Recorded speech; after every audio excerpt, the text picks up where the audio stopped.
Hi అండి. ఈరోజైతే 15-20 days అయిందండి క్యారెట్స్ తీసుకొచ్చి. అవి అయితే వాలిపోతున్నాయి సమ్మర్లో మనుషులు ఎండిపోయినట్టు.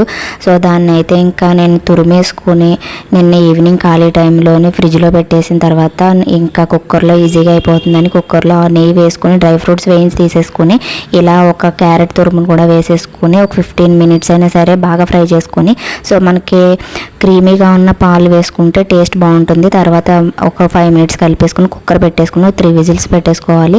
ఇలా 3 విజిల్స్ తర్వాత మనకి పంచదార, ఒక కప్పుకి 2 కప్పులు పంచదార వేసేసుకుని బాగా ఒక 20 మినిట్స్ అయినా సిమ్లో పెట్టి కలుపుతూ ఉండాలండి.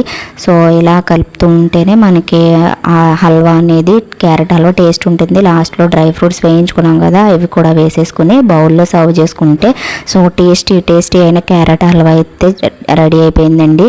సో నాకైతే క్యారెట్ బీట్రూట్ ఏదైనా ఇష్టమో, స్వీట్ అయితే చాలా బాగా